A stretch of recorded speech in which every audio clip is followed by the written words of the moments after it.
श्याम सुंदर अर्जुन भगत के चयत रथ तकड़ो हलाए। अर्जुन भगत रथ के तकड़ो कयो। अर्जुन भगत रथ के तकड़ो कयो। मणी मूर्त जी सेना छॾे भद्रक देश कुंदनपुर कुंती देश पंजाब ऐं कश्मीर जे वाट खां थींदी हली। तॾहिं वाट में सभिनी देशनि जे राजाउनि अची पंहिंजे पंहिंजे देश जूं सुखियूं बिंद्राबन बिहारीअ खे अॻियां भेटा ॾिनियूं ऐं उनजो दर्शन पाए घणी उस्तति करणु लॻा त भॻवानु पृथ्वीअ जे भार लाहिण वास्ते असांजे घर वेठे अची दर्शन ॾिनो आहे। अहिड़ी तरह सभु नंढा वॾा सुंदर महिमा ते ख़ुशि थिए पिया।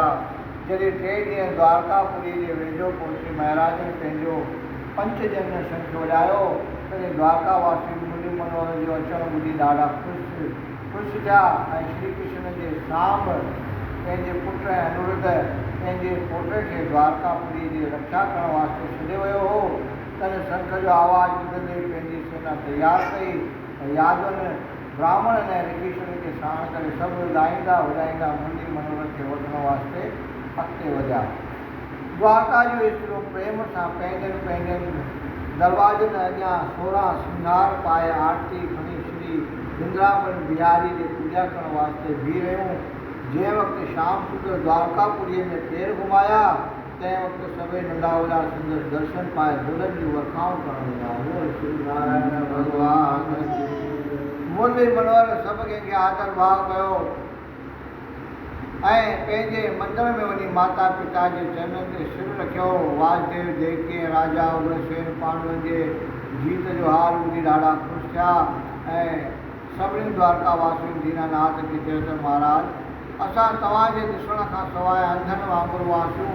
जहिड़ी तरह अंधारी कोठड़ीअ राति में सवाइ चंद्रमा जे अखियुनि हुअण सां बि कुझु ॾिसण में न ईंदो आहे, अहिड़ो हाल असांजो हो। द्वारकावासी स्त्रियूं श्याम सुंदर खे ॾिसी अहिड़ीअ तरह ख़ुशि थियूं जहिड़ीअ तरह चकोर चतुर्मा खे ॾिसी ख़ुशि थींदो आहे। ऐं श्याम सुंदर जॾहिं महिलात में पहुतो तॾहिं रुकमणी ऐं ॿियनि सभिनी स्त्रियुनि पंहिंजे पंहिंजे महिलात में बि संदसि घणो आदर भाव कयो।